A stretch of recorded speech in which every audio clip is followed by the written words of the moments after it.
Hey, everybody. My name is Mike Gutzler, and this is a podcast where we are talking with amazing community individuals and organizers that are making positive impacts in our neighborhood and around the world. And I'm really excited to introduce to you today our friend from Lutheran World Relief, Emma Wagner.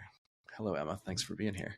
Yeah, hi, thanks. Thanks for having me. I'm Emma Wagner, and I serve on staff of Lutheran World Relief. My role is Senior Advisor for Congregational Engagement, which means I get to travel and meet with pastors and meet with congregations and share your impact from our partnership and our great work around the world.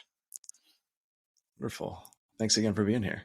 So why did you join Lutheran World Relief, and how long have you been there? Sure. Yeah. So I started on staff June of 2020. So a little over 4 years, and I was working in local government before serving on staff of a city councilman in Philadelphia. And then we moved. My husband's a pastor, so he got a call in a different synod. So we moved to Delaware, where I was working in a community center, running the operations, and it wasn't quite right. I have a degree from a seminary, and I wanted that theological background, and I wanted a way to use my skills to really help people live out their baptismal promise to work for justice and peace in the world. And so when this job opened up, it seemed like a good fit, and I love it. I love getting to help people see their impact. Yeah. I feel like every time I talk to you, you're having just such a great time over there and doing all sorts of cool and fun things or traveling different places. Is there a personal story or a place that you've been where Lutheran World Relief's having a positive impact that you could share with us? Sure. Yes, of course. So first, I guess I'll say when I started in 2020, no one was traveling anywhere. And so I've been to one of our country projects in Peru. I went in 2022. And this project that I got to visit is kind of a perfect example of our work. We visited a region called the Castroviriana region. It's way high up in the Andes Mountains. It was about a 15-hour bus ride from Lima. Wow. One dirt road in and out of this village. And if Lutherans weren't there, no one else would be there. We started there about 12 years ago when there was a famine in the area. And most families left. Most families went to the coast to search for food, but the ones that stayed were eating the seeds that they had to plant for the year. That's how dire the situation was. And the reason we started there is because we were worried about childhood malnutrition, severe childhood malnutrition. Every single kid there was anemic. And I don't know if you know anything about anemia, but if it's not treated as a child, then your brain doesn't develop correctly. And so the community leaders were looking at the future of their community, saying we have to do something. So they invited us to come in, and we were able to introduce some things. Guinea pigs are a staple food in Peru.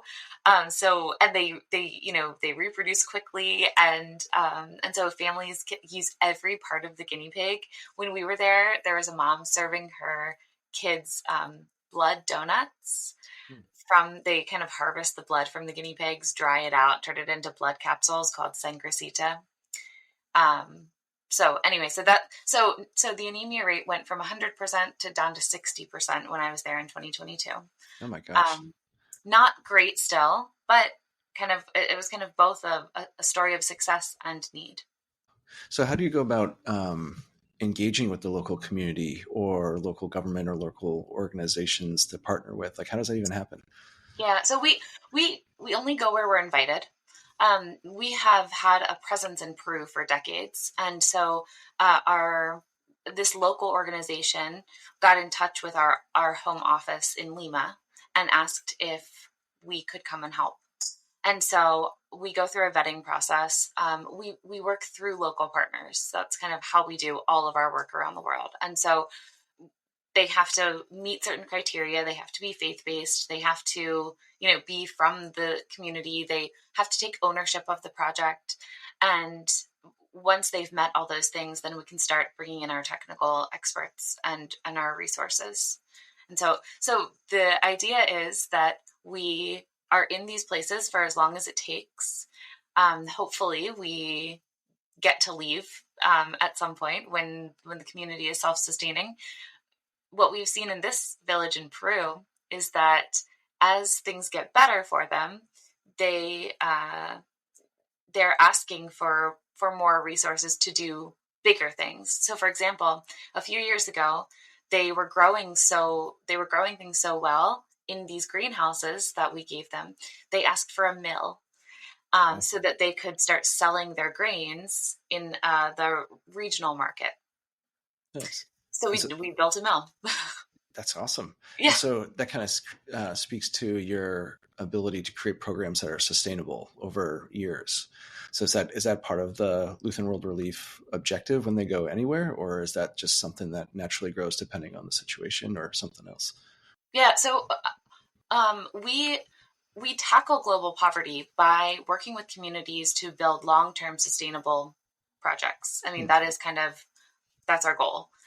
We want to eradicate poverty in the communities where we're serving. They have to be sustainable, enable for us to leave, right? Like the goal is that the community is able to be on their own. We build and grow rural economies. So this is another example of that kind of piece of our work. And then the third piece of our work is more about emergency and disaster relief. Oh, okay. Can you say a little bit more about that and some areas that you are working in right now? Yeah, so the emergency and disaster response arm has gotten bigger. I guess could I start by backing up and talking Absolutely. about history? So Yeah. So Lutheran World Relief was founded at the end of World War II when German Lutherans here in the US were worried about their families back at home. And our mission started simply by sending material resources. So we sent clothes and food and blankets to Europe.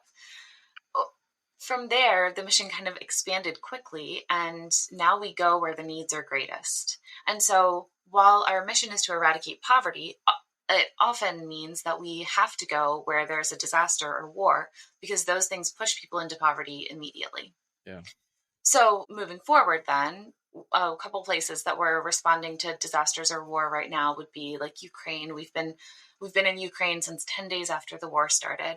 I think most organizations thought that most people thought the war would be over quickly, and now we're 2.5 years later. Our response has been the largest humanitarian response in Lutheran World Relief history because of donors. I mean, we raised over $12 million for our work in Ukraine. Wow. And it's meant that we've been able to shelter thousands of people, provide 3 meals a day, buy mobile medical clinics that go out to communities to provide healthcare to people who otherwise wouldn't have it. It's been really amazing. And of course, the need is ongoing. Yeah.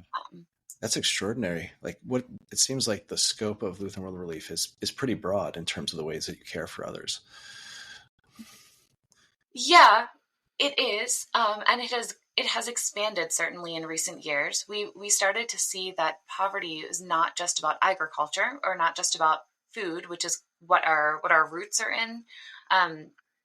We've really expanded our work into healthcare. In 2019, we partnered with another organization called IMA World Health, and it was a perfect time to partner with a health-based organization right before the pandemic hit. But it wasn't intended that way. It was intended to implement a more holistic approach to poverty reduction. Because it's not just about food, it's about health and education and technology and climate change. Being at Lutheran World Relief and not only taking care of global poverty issues, but also at the same time responding to either natural disasters or other kinds of traumatic needs like war-torn situations like that. Do you find that there's any kind of current trends that are growing or challenges that Lutheran World Relief is facing now today, as opposed to so many years ago when you were all just getting started post World War II? Yeah, I mean, I think the biggest trend we're seeing right now is related to climate change. Climate change is it has affected every single one of our projects, Wow. whether that's because of drought. Particularly in Africa, there's been a decade of drought, which has created all sorts of problems. Whether it's because of migration, people are moving, and so that's creating refugee crises, political conflict. Climate change really is at the root of so many problems that we're seeing right now, an increase in natural disasters. Hmm. So that's a trend we're closely monitoring, and we would love to partner with an environmental, like a faith-based environmental agency, to help us work on this. We've had to naturally implement solutions in all of our projects. I could share an example. Yeah, please. That'd be awesome. So in Kenya, the climate is hot and dry, and there's not much water runoff. So when it rains, the few times it does rain, the water evaporates quickly. So it makes it really hard to grow crops.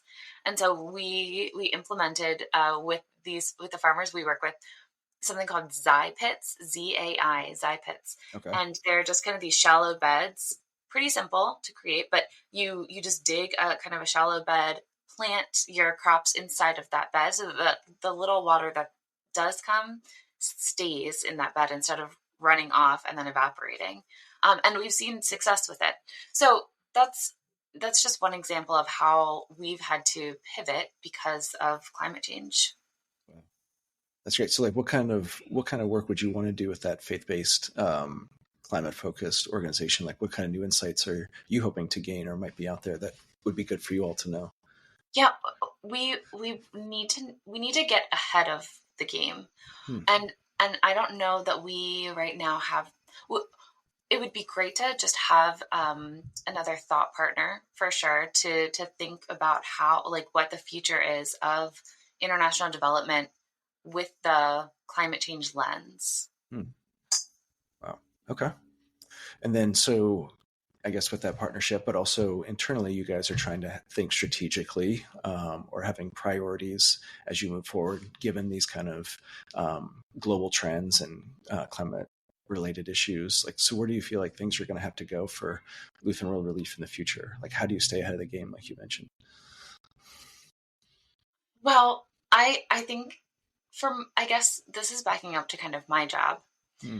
I'm always trying to highlight for congregations and for individuals places around the world that there's great need, but doesn't make the headlines.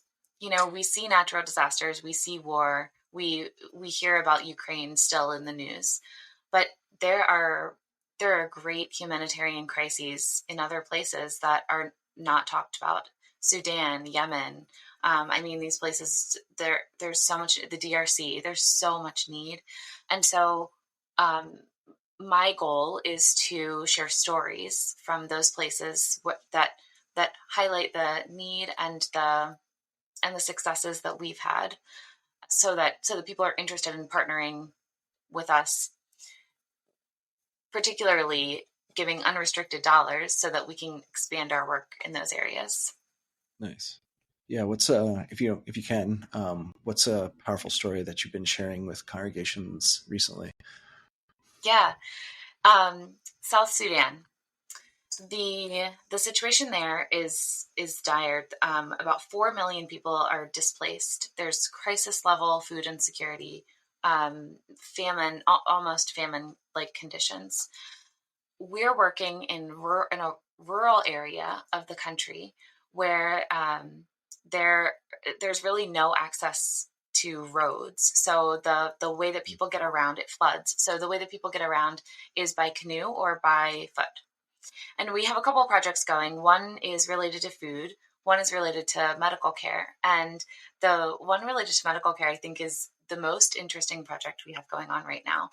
We have 4 mobile medical clinics that follow people around, follow kind of the nomadic people who have been displaced because of war first, and then flooding second. This community travels to look for food. So our mobile team follows them around. If we weren't there, again, no other outside organizations would be there. And we've built the reputation that people know now that they can come to the Lutherans to get vaccines and get medicine. Um, the work is, of course, challenging because the only way to get places is by foot or canoe. So imagine carrying an entire mobile medical clinic in a canoe, or literally Yeah. carrying it. So how do you do that? The logistics are just insane. We recently purchased a speedboat.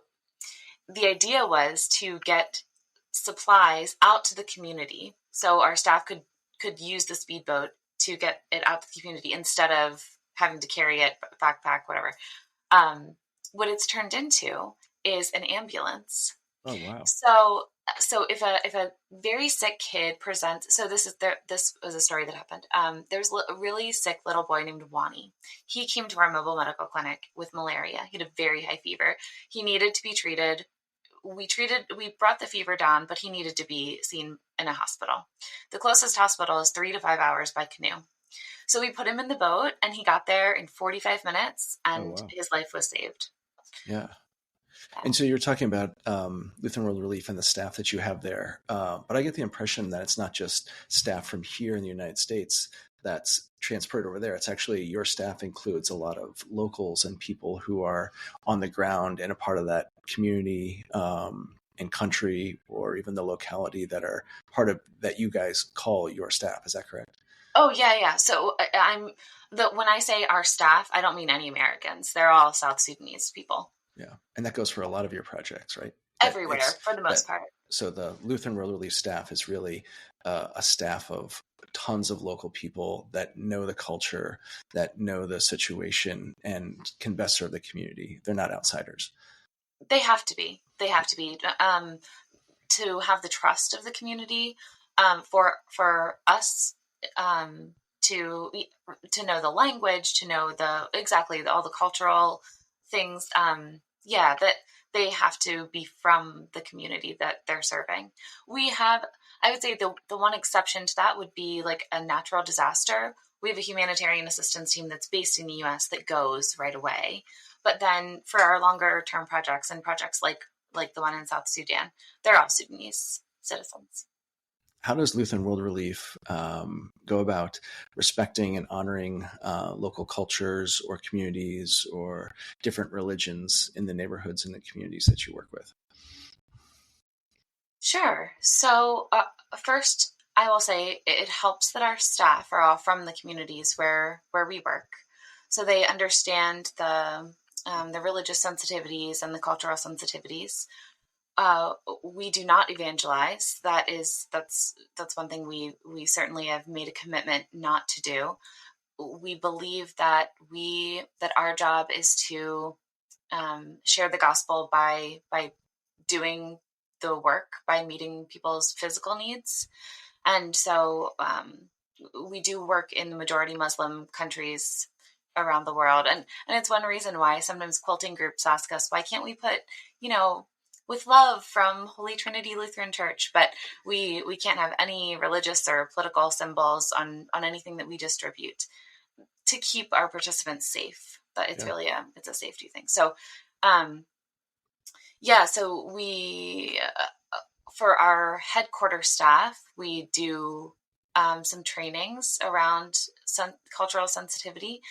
Before any headquarters staff go to a country, we do trainings and make sure that we understand the context. Yeah. And so it sounds like obviously you're also employing non-Lutherans in the neighborhoods and the regions that you're working in, simply because that's just the realistic situation on the ground. Like there probably isn't any said Lutherans, but there's probably a bunch of people that could be a part of your staff from different faith lives and traditions.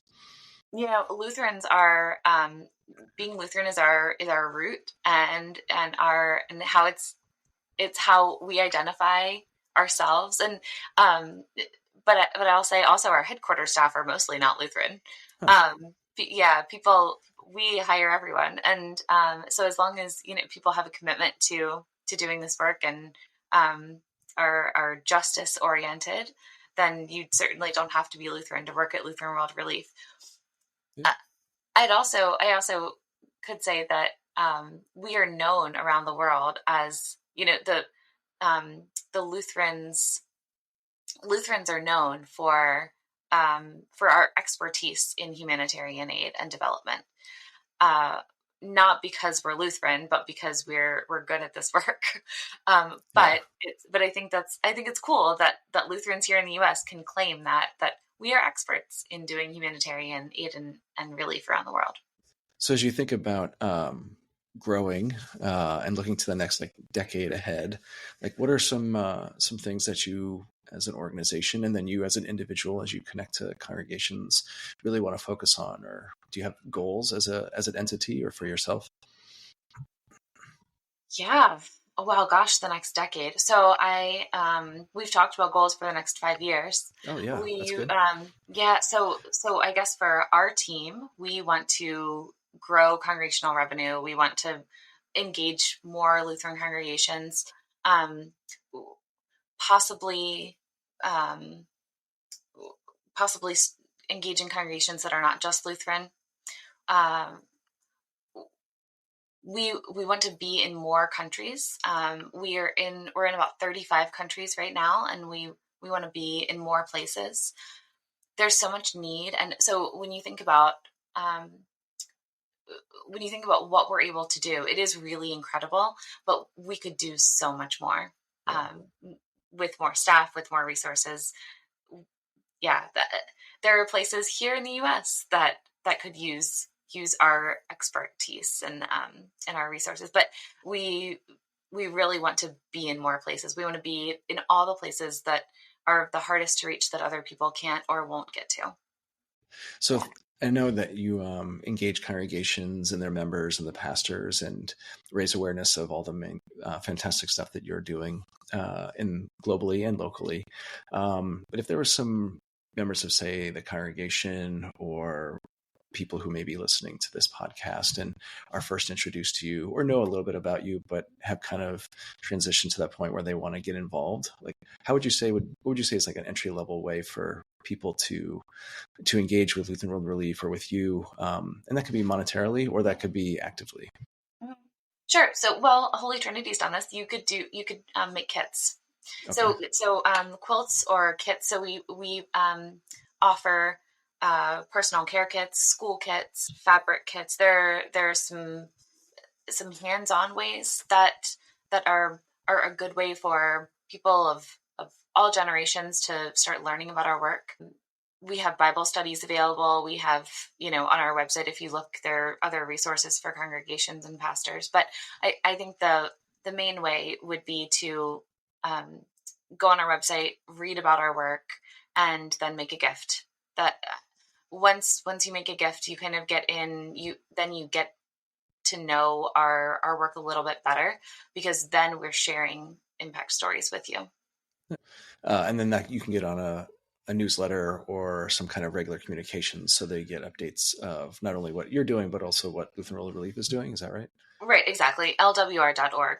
That's Lutheran World Relief, LWR.org. Excellent. You can find everything there. Okay.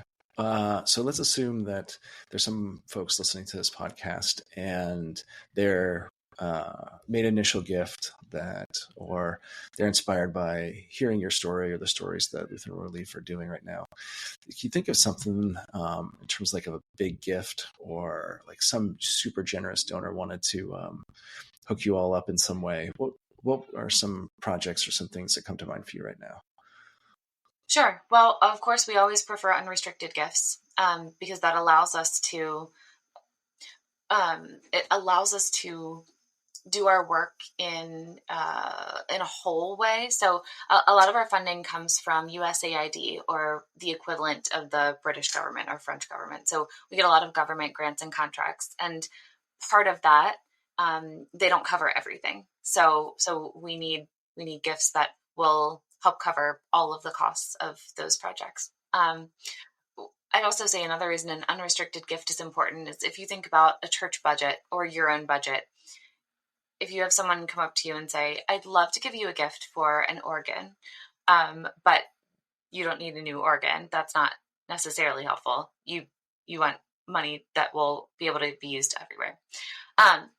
If, however, someone is interested in making a large gift for a specific purpose, we can talk about that. There are projects that that we certainly have done that for. Right now, we're not ready to unveil it yet, but we're working on something in Sierra Leone that I think will engage some major donors. There's a Central American project that would engage some major donors. So there are ways to do that. Nice. Okay. And if they want to have that conversation, they can reach out to you directly. Is that okay? That's right. Yep. Okay. Sure. Awesome. What are some other things that you'd like to share, or other thoughts or elements of Lutheran World Relief that we should know, or about your work specifically that could be fun? Well, I could share one more story if that would be okay. Of course. Okay, Stories are great. so we, and this is a recent one. This is why it came to mind. In Ukraine, in July 8th, a Russian missile hit one of the largest hospitals treating children who have cancer in Kyiv. Did you hear about this in the news? Yeah, I definitely remember seeing that on the news, yeah. Yep. So this hospital treats 18,000 kids annually. Oh my and gosh. Our staff happened to be 3 blocks away. They sheltered in place, not in place, they sheltered in an underground tunnel until the coast was clear. And then as soon as they were able to, they rushed over to the hospital, started providing aid right away. And then eventually were able to distribute some of our quilts and kits, maybe some from Holy Trinity. And last week they met with more of the hospital leaders to kind of assess more of the damage and see what the solutions might be. But pretty much everything in the hospital, except for the emergency department, was destroyed. So it's going to require major, major rehabilitation and renovations. I cannot get the image out of my head of the little kids with IVs in their arms standing in the sidewalk. I mean, just the horror and trauma that they've been through. Some of the ways that we can respond right now, I think, are going to be through providing medical equipment. And I don't know exactly what that means, but we'll know more in the next couple of weeks. But this story comes to mind because the only reason that our staff was able to be there so quickly is because of the generosity of Lutherans. If Lutherans had not been so generous in our response to Ukraine, then our staff would not have been there. So it's an ongoing traumatic horror that the people of Ukraine are facing, and we are, and I'm just so grateful that we are able to say that Lutherans are there. And you never know, right there. We're in the metropolitan Washington, D.C. area here, lots of different hospitals or medical institutions in our neighborhood. And if there's someone listening to this podcast that's in that community and had resources for those physical donations, in addition to monetary, is that something that they could work out with you all? Yes. Oh yeah. We'd like to talk. I like I said, it's still so new. I'm not sure exactly what the needs are, but we know right now that it will be medical equipment. Yeah. So for sure. That would be great. There's a variety of ways in which people find connections to be generous. Exactly. But that's great. And yeah. I really appreciate you and Lutheran World Relief's resourcefulness, but also ability to be super flexible and respond to terrible situations like the bombing of the hospital, for sure. That's great. Anything else you'd like to share with us today? I think that's it. Thank you so much for having me and letting me share some of these stories. That's my favorite part of this work. Well, I just want to take a moment and thank you for everything that you're doing, the generosity of your time, the care and love and support that you have for the people you work with, but also for sharing those stories in always a fantastic way when you come and visit us. And I'm sure you do the same with all the other congregations that you get to visit on a regular basis. We're really grateful for you and thankful for you. Thank you. Thank you. And of course, I am certainly grateful for you and for Holy Trinity. All the people there are so wonderful. Oh, thanks. Yeah. Well, again, thank you for your time, and all the best in this next season of care and love for your neighbor.